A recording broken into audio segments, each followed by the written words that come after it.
નમસ્કાર, હું પ્રવીણ. વૈશ્વિક સ્થિતિ ઠીક નથી. કેટલાક ખુખારો ખાઈને સ્વીકારે છે, કેટલાક કહે છે ઓલ ઇઝ વેલ, કોઈ ચિંતા કરવાની જરૂર નથી. આ લાઈન લગાડવાની સિસ્ટમ તો આ દેશમાં સામાન્ય થઈ ગઈ છે. આજકાલ સોશિયલ મીડિયાથી લઈને તમામ જે પબ્લિક પલ્સમાં જે શબ્દો ચર્ચામાં છે, પશ્ચિમ બંગાળની ચૂંટણીમાં ઝાલમુડી, એ પછી આવ્યો કોકરોચ અને એ પછી આવી મેલોડી. અને એ મેલોડી વચ્ચે સવાલ એ છે કે મેલોડીએ તો બધાએ જ કદાચ નાનપણમાં ખાધી હશે, પણ શું સરકાર ઈંધણની અછત મુદ્દે જનતાને મીઠી ગોળી આપી રહી છે? વાત કરવી છે, મીઠું જલ્દી અંદર ઉતરી જાય. આ મીઠી ગોળી એટલા માટે કેમ કે બધી જ વસ્તુઓમાં આપણે ટેકનોલોજી, ડિજિટલ આ શબ્દો પણ થઈએ છે કે આ શબ્દો વપરાતા હોય છે. એમાં ડ્રોન પણ આવે. તો આ ડ્રોન જરા ઉડાડવાની જરૂર છે એ તમામ પેટ્રોલ પંપ પર, જેથી ગણાઈ જાય કે કેટલા ટ્રેક્ટર, કેટલા કેરબા છે અને કેટલા કિલોમીટરની લાઈન છે. કંપની ગામના પાટિયા બદલાશે, કેરબા નહીં બદલાય. ચહેરાઓ બદલાશે, સમસ્યા નહીં બદલાય. ક્યાંક રાત ઉજાગરા છે, સવારે મળે કે ન મળે એની કોઈ ગેરંટી નથી. વાત જાણે એમ છે કે ડીઝલની આટલી મોટી અછત છતાં મીડિયા માધ્યમોમાં અને સરકારના પ્રવક્તા મંત્રીઓ, તમામ નેતાઓ બધા જ એ કહે છે, સલાહ આપે છે, ડીઝલ ઓછું વાપરો. સાહેબ, ખાસો શું? 5 કે 7% ઘઉંનું એસ્ટિમેટ કરતા ઉત્પાદન ઘટી જાય છે. તમે રાતોરાત રોક લગાવી દો છો કેમ કે ફૂડ ક્રાઇસિસની વાત છે. ખેડૂતો કહી રહ્યા છે કે સારું છે આ દેશમાં અનાજ બહારથી નથી મંગાવતા. તો આ જે 15-20 દિવસનો ગાળો છે ખેતર તૈયાર કરવાનું હોય, ઉપરથી લોજિસ્ટિક્સ એટલે કે માલ સામાનની હેરફેર હોય, શહેરોમાં દરેક ઘર સુધી જે વસ્તુ પહોંચે છે ટ્રાન્સપોર્ટેશન થકી, એમાં પણ ડીઝલમાં આ પ્રકારની પરિસ્થિતિ હોય તો આ કટોકટી સ્વીકારાતી કેમ નથી? અને ઉપરથી આજકાલ તો વીજ લાઈનમાં પણ અધિકારી આવીને કડકાઈથી કહે, રૂઆબથી કહે, અચ્છા ખેતર તમારું છે, 7 બાર દેખાડો. 7 બાર એટલે કે આ ખેતરમાં કોનું નામ છે, આ ખેતર કોના નામે છે? 7 બાર 8 આ ઉતારાની વાત છે. હવે ડીઝલ ભરાવવા માટે પણ શું 7 બાર દેખાડવા પડે? હમણાં કેવાયસી અપડેટની વાત આવશે. તો આજે લાઈન લગાડવાની સિસ્ટમ બની ગઈ છે, એમાં કેવાયસી અપડેટ કરવામાં આપણે જાણીએ છીએ કે સર્વર કેટલા ધાંધિયાથી ભરપૂર હોય છે.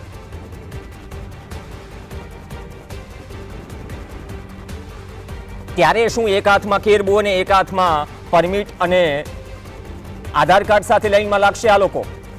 40-45 ડિગ્રીની આ સ્થિતિ છે.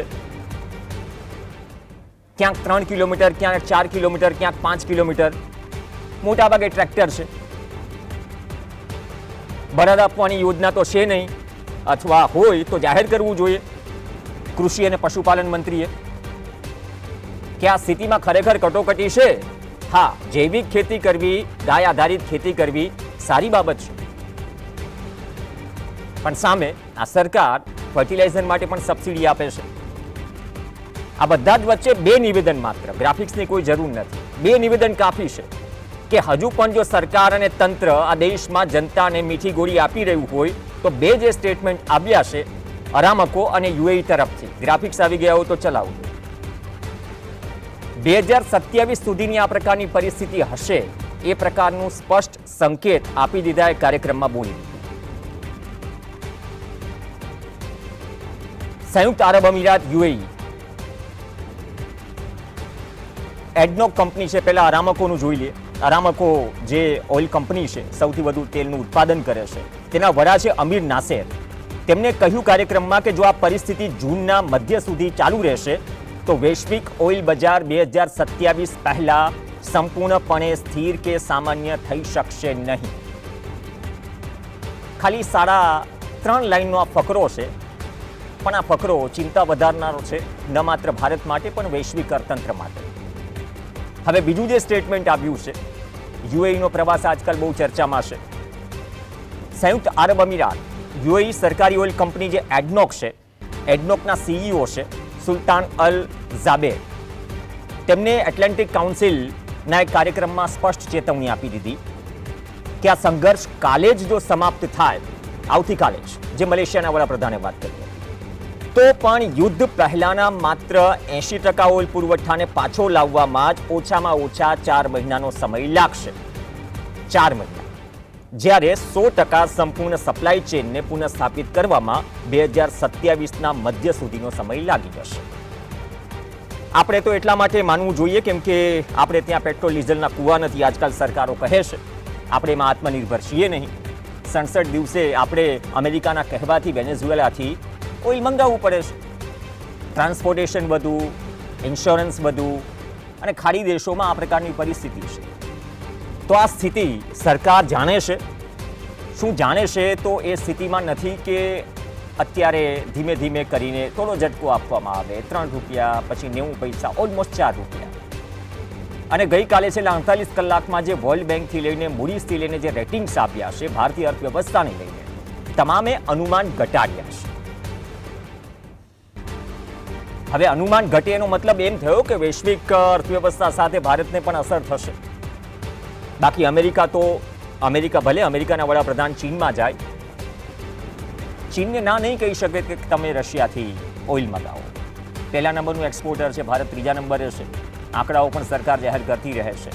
પણ રાત હોય દિવસ હોય, આ દ્રશ્યો છે હાઈવે પરના, આ કતાર છે, અને 7 બાર દેખાડો ડીઝલ ભરાવો. આ પરિસ્થિતિ શું વધુ વિપરીત થવાની છે? જે દ્રશ્યો આવી રહ્યા છે સરકાર પાસે પણ પહોંચી રહ્યા છે. ફોનીને અમે ખોલી છે, તમે ક્યાંયથી પણ કોલ કરી શકો. સૌરાષ્ટ્ર, કચ્છ હોય, મધ્ય ગુજરાત, ત્યાંથી વધારે દ્રશ્યો આવી રહ્યા છે. બાકી ઘણી જગ્યાએ પણ હશે પરિસ્થિતિ, પણ તમે કોલ કરી શકો છો અને કહી શકો છો કે આ ગામમાં, આ પેટ્રોલ પંપ પર અથવા આ તાલુકામાં આ સ્થિતિ છે. અમારી ઘણા પેટ્રોલ પંપના ડીલર કે પેટ્રોલ પંપના માલિકોના પણ કોલ આવે છે કે જે 24,000 લીટરની એક ટાંકી હોય છે અથવા તો જે ટ્રક હોય છે, એમાં કઈ રીતે કંપની ઉપરથી, ઘણી જગ્યાએ તો એક રિપોર્ટ જ આવ્યો હતો એચપીનો કે તમને પાવર પેટ્રોલ વધારે આપવાનું ઉપરથી દબાણ થઈ રહ્યું છે. અરે સાહેબ, સામાન્ય પેટ્રોલ બજેટ બહાર છે, 5 રૂપિયા મોંઘું પાવર ભરાવશે. તો ડીઝલની આ પરિસ્થિતિ વિશે ચર્ચા કરવા માટે 2 ખાસ મહેમાન જોડાશે. વિઠ્ઠલ દુધાત્રા જોડાશે, ભારતીય કિસાન સંઘ સાથે જોડાયેલા છે, અને નાગજીભાઈ ભાયાણી જોડાશે, બંને ખેતર હશે. બંનેનું સ્વાગત છે. શરૂઆત નાગજીભાઈ આપથી કરીશું કે પેટ્રોલ ડીઝલમાં ઓલ ઇઝ વેલ છે, બધું જ ઠીક છે, તો સાહેબ આ લાઈનો છે નહીં લાગી રહી છે? સરકાર શું મીઠી ગોળી આપી રહી છે કે ઠીક થઈ જશે? એ પહેલા મેં 2 સ્ટેટમેન્ટ સંભળાવ્યા, હજી 5-10 મિનિટ 15 મિનિટ પહેલા જ આવ્યા છે અરામકો અને યુએઈ તરફથી કે આવતીકાલે જો યુદ્ધ સમાપ્ત થઈ જાય તો 80% યુદ્ધ પહેલાની સ્થિતિએ 80% સુધી પહોંચતા 4 મહિના લાગશે. બાકી સમય અલગ. એવી કોઈ તો સ્થિતિ દેખાઈ રહી નથી. તો સ્વીકારવામાં શું વાંધો છે નાગજીભાઈ? ઓલ ઇઝ વેલ કશું છે નહીં ભાઈ. અત્યારે ખેડૂતની માઠી દશા બેઠી છે. આખરની સિઝન ચાલી રહી છે, ચોમાસું માથે તોળાઈ રહી છે. ખેતરોમાં જે છેલ્લા કામકાજ ટ્રેક્ટરોથી થઈ રહ્યા છે એમાં ડીઝલ વાકે કામ ઉભા રહી ગયા છે. બીજું, અત્યારે જેને પાણીની સગવડતા છે આપણે સૌરાષ્ટ્રમાં, એ લોકો વરવણામાં પડ્યા છે. વરવવા માટેના જે પચિયા તૈયાર કરવા જોઈએ એવા ટ્રેક્ટરની ખાસી જરૂર છે. પ્રવીણભાઈ, બીજી વાત કરું, આજે 8-10 વર્ષ થયા, છેલ્લે બળદો સાવ નામશેષ થઈ ગયા છે. ખેડૂતો નાના મિની ટ્રેક્ટરની સંશોધન થયા પછી લગભગ ઘરે અને લગભગ ખેતરે નાના મિની ટ્રેક્ટરો આવી ગયા છે જે ચોમાસામાં કામ કરે છે. એટલે તમામ વસ્તુ ડીઝલ ઉપર જ છે. હવે ડીઝલની જે ક્રાઇસિસ થઈ છે, ભલે આપણે માનીએ કે વૈશ્વિક પરિસ્થિતિના હિસાબે આ બધું થયું છે, પણ આપણે જે અહીંયા ઓલ ઇઝ વેલ કહી અને વાતને ટાળી દેવામાં આવે છે, એ મોટો મારી દ્રષ્ટિએ તો એ મોટી સરકારની ભૂલ કહેવાય. બીજી વાત, આટલી બધી હું તમને કહું, આજ વિસાવદરમાં અમે તપાસ કરીએ છીએ તો 5-6 પંપમાં એકાદી ગાડી આવે તો ખેડૂતો ડબલા લઈને લાઈનમાં ઉભા રહેવા દોડાદોડી કરી રહ્યા છે. હવે એમને ખેતરે જવું, કામ કરવું કે આ લાઈનમાં રહેવું એ સમજાતું નથી. અને ઉપરિયામણ આ બધા જે વૈશ્વિક સમાચારો આવી રહ્યા છે, આપે જેમ વાત કરી એમ જે કંપનીઓના સીઈઓ એવું કહી રહ્યા છે કે બધું કાલે બધું સરખું થઈ જાય તો પણ 4-6 મહિના જશે. એક બીજી વાત કરું, હજી અલનીનો માથે તોળાઈ રહ્યો છે. ખાતરનો ભાવ વધારો આવડો આવી રહ્યો છે. આ ખેતીનું થશે શું પ્રવીણભાઈ, કઈ ખબર નથી પડતી.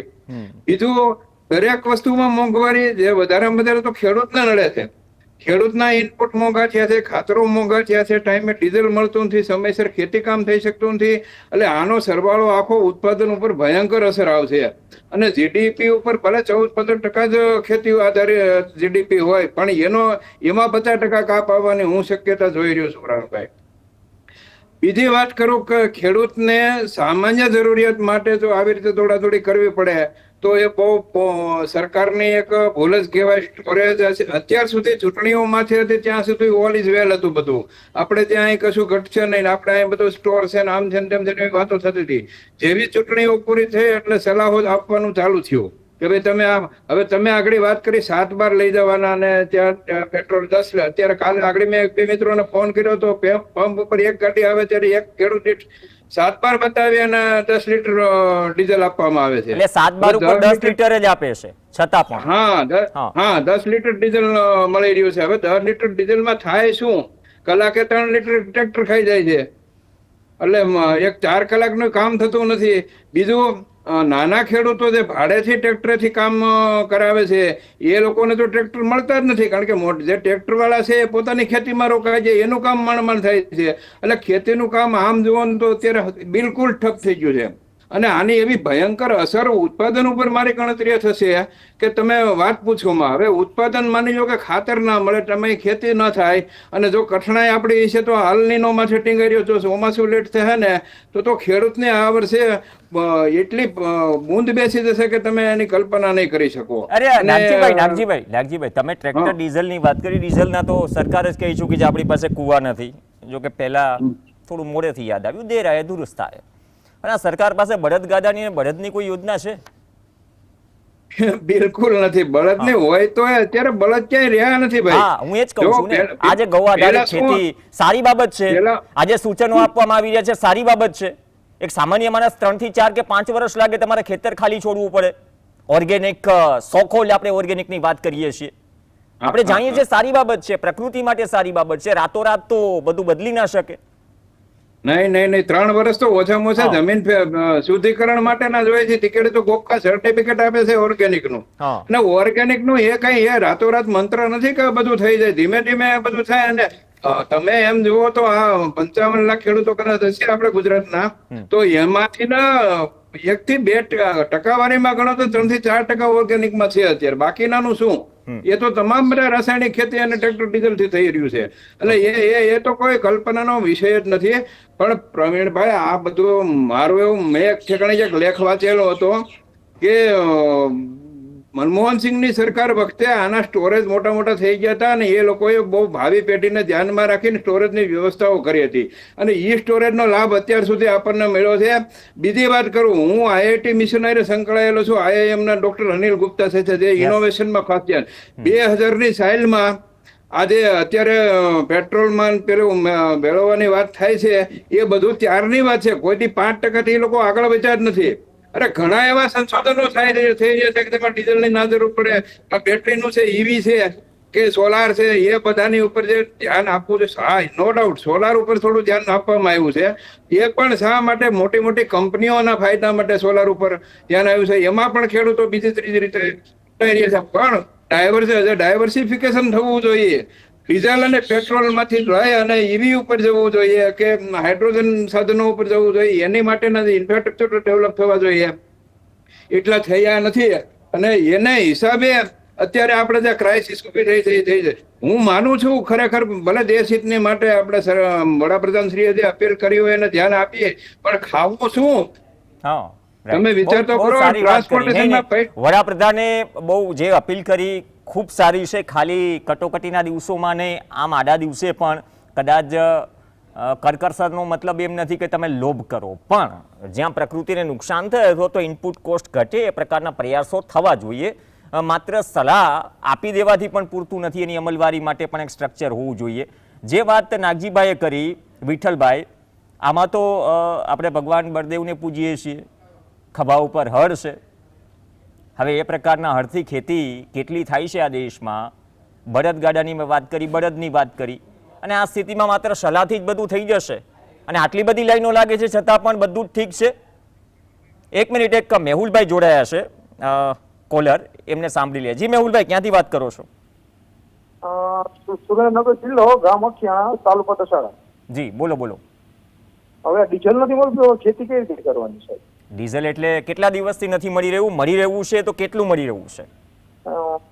પંપે લાઈન જ હોય છે, જાવીને અત્યારે ટાંકી એક ભરી દે 50 લીટરની હા ટ્રેક્ટરમાં.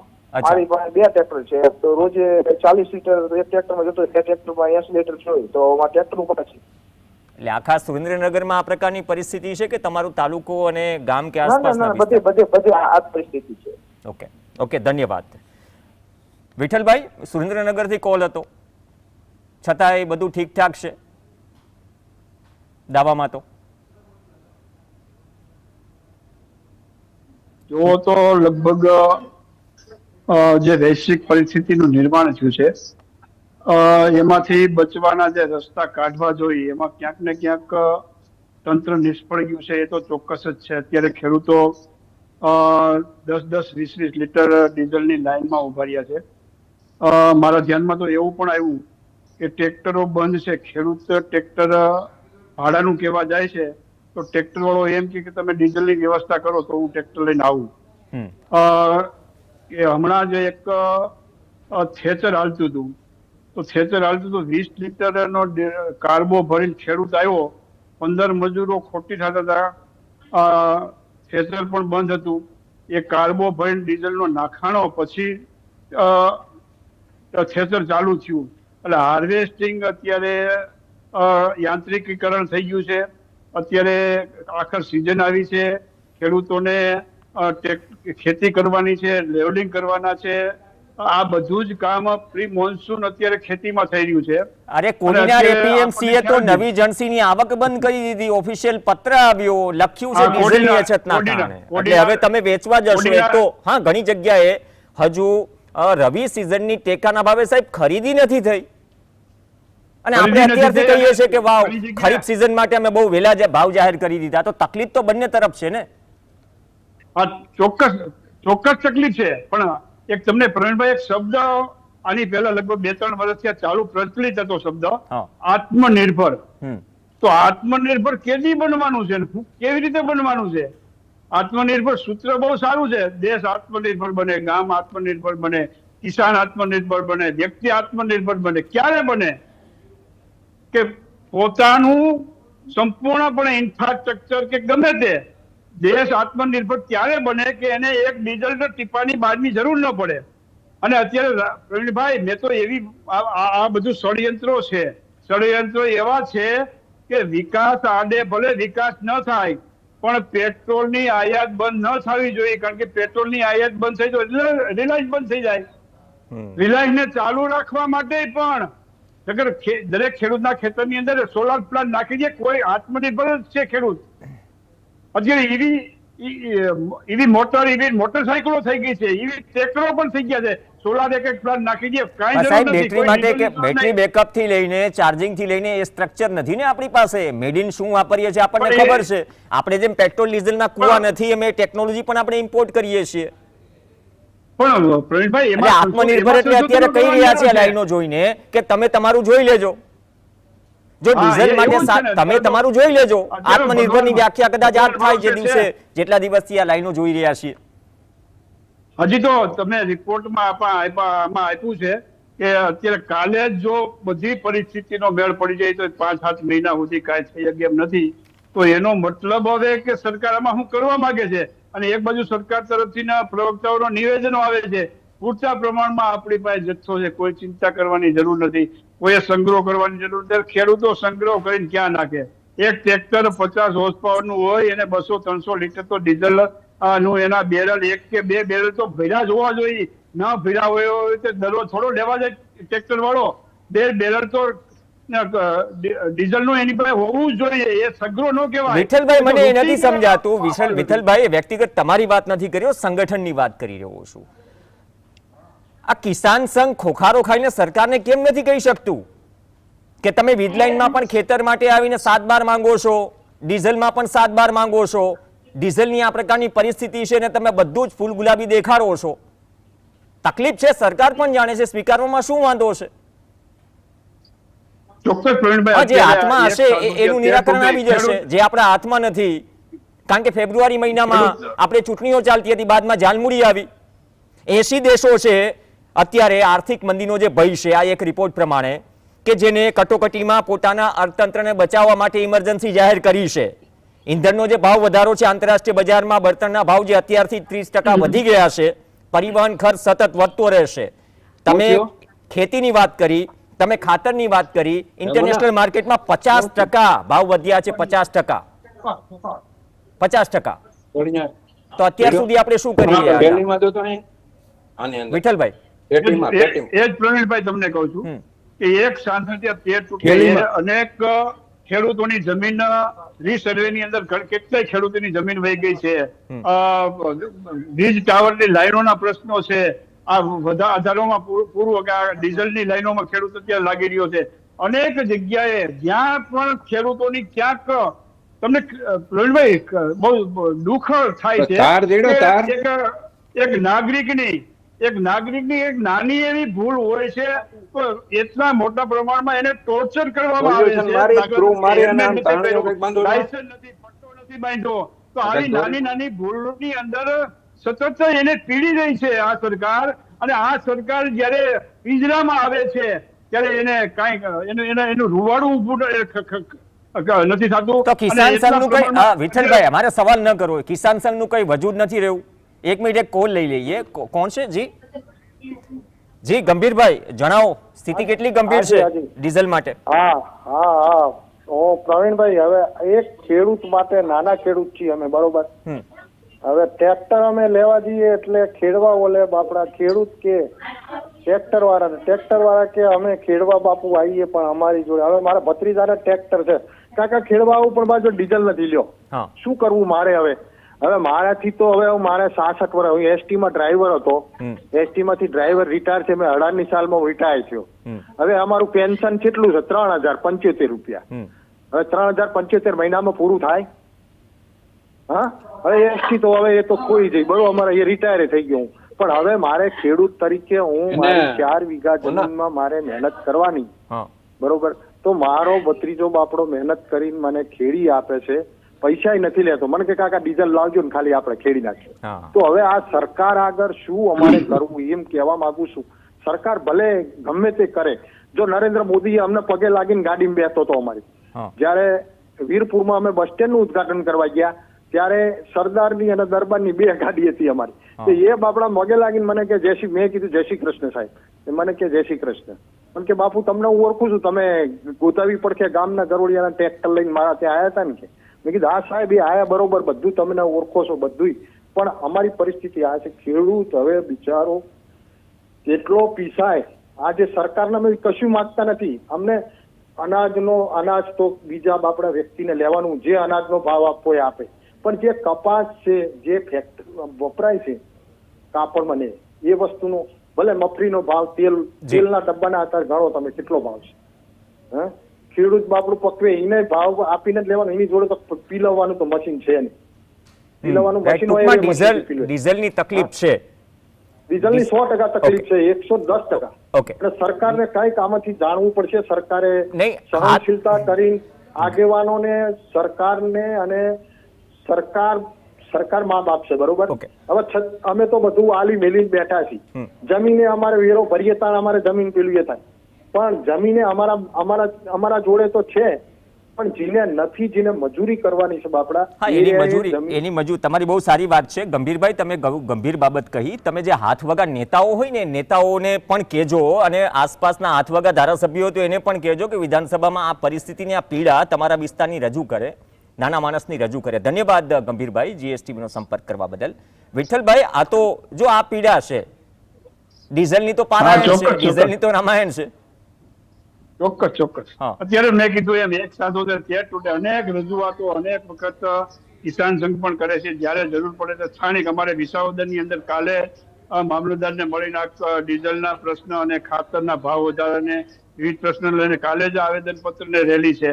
પણ ખેડૂત તો નવરો થાય તો 1 કલાક થાય, વધારે એને સમય પણ નથી, કારણ કે અત્યારે આખર છે. ના રેલી સાહેબ, રેલી કા પગપાળા કાઢજો કા બળદગાડું લઈને કાઢજો, કરકસર કરવાનું કીધું છે વડાપ્રધાન શ્રી. પ્રવીણભાઈ, બળદગાડા તો લગભગ રહ્યા જ નથી એમ કહી શકાય. કારણ કે અત્યારે આધુનિક યુગની અંદર લોકોએ ગામડા ખાલી થઈ રહ્યા છે અને બળદ હાચવવામાં જે 12 મહિના એને હાજરી આપવી પડે એવી કોઈ ખેડૂતોને એવો સમય પણ નથી અને એવી આવક કઈ ખેતીમાં નથી કે 12 મહિના સુધી ખેતીમાં જોતરી રાખી શકાય. સિઝન આવે તો ખેડૂત ખેતી કરે છે, બાકી હીરા ઘઉંમાં જાય છે, સુરત વયા જાય છે, કારણ કે ખેતીમાં વળતર નથી, ગામડા ખાલી થઈ ગયા છે. તકલીફ એ છે ને સાહેબ, જો અહીંયા પણ તકલીફ છે, સુરતમાં પણ તકલીફ છે. તકલીફ જો બંને જગ્યાએ છે, એક જગ્યાએ સારું હોય તો સચવાઈ જાય તો ચિંતાજનક વિષય છે. હા, સમયનો અભાવ છે પણ નહીં. કિસાન સંઘ થોડું ખોખારો ખાઈને કહે કે બળદગાડાની યોજના શરૂ કરો, બાકી આત્મનિર્ભરતાનું ક્ષેત્ર આ પ્રકારની પરિસ્થિતિમાં તમે તમારું જોઈ લેજો વાળી વાત કરજો. અને બંને મહાનુભાવો જોડાયા છે એ વિસ્તારમાં છે, જે વિસ્તારને પેરિસ બનાવવાનો હતો, વિસાવદર. હવે પેરિસના પેટ્રોલ પંપ પર પણ જો આ પ્રકારની પરિસ્થિતિ હોય, એટલીસ્ટ તમે તમારા નેતાઓને કહેજો, વિઠ્ઠલભાઈ, એટલીસ્ટ અમારે પેરિસ નથી બનાવવું, ડીઝલની વ્યવસ્થા કરી દેજો સિઝન પૂરતી, ક્યાં મફતમાં જોઈએ છે, બાકી ગોળી આપવાનું બંધ કરો.